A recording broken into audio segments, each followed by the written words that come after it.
আল্লাহর কসম লাগে কথাগুলো শুনে যাবেন। নবী বলছেন, আল্লাহ আমার উম্মত যদি জাহান্নামে থাকে আমি কিন্তু জান্নাতে যাব না। আল্লাহ বলছেন আপনি না গেলে তো জান্নাত উদ্বোধনই হবে না। এবারে মামলা কি দাঁড়ালো? আল্লাহ পাক বলে যে আমি তাহকামুল হাকিমিন নিজেকে বলেছি, বিচার না করলেও তো জিনিসটা সুন্দর হয় না।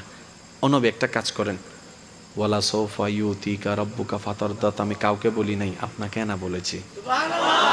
আমার সাল্লাহ কাইল্লা রাহমাতাল লিল আলামিন কারো সম্পর্কে নাজিল করি নাই, আপনাকে দিয়েছি। ওয়ালাল আখিরাতু খায়রুল লাকা মিনাল উলা, কাউকে বলি নাই, আপনাকে বলেছি। আর আমি আল্লাহ ভালো করে জানি আপনি হচ্ছেন উম্মতের দরদি নবী। আপনি নিজের জন্য কাঁদেন নাই, সন্তানের জন্য কাঁদেন নাই, পরিবারের জন্য কাঁদেন নাই, নাতির জন্য কাঁদেন নাই, যত কেঁদেছেন জীবনে সবকিছু উম্মতের জন্য।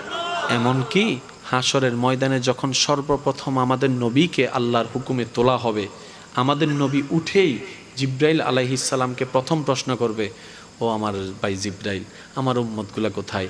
আইনা উম্মতি, আইনা উম্মতি, আমার উম্মত কোথায়, আমার উম্মত কোথায়, আমার উম্মত কোথায়?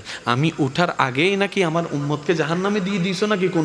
আমার উম্মত কোনো জাহান্নামে চলে গেছে নাকি?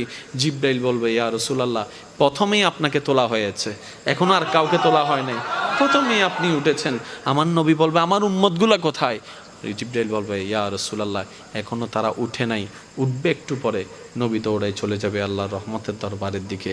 সিজদায় যে পড়বে একটাই কথা থাকবে, রব্বি হাবলি উম্মতি, রব্বি হাবলি উম্মতি।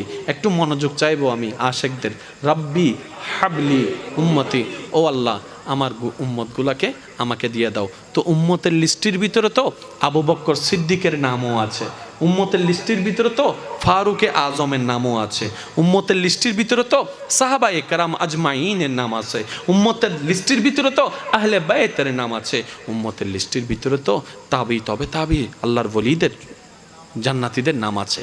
এবার আল্লাহ পাক বলবে, আপনি যে বললেন রব্বি হাবলি উম্মতি, উম্মতকে দেওয়ার জন্য আপনি কে আবু বক্করের কথা বলছেন?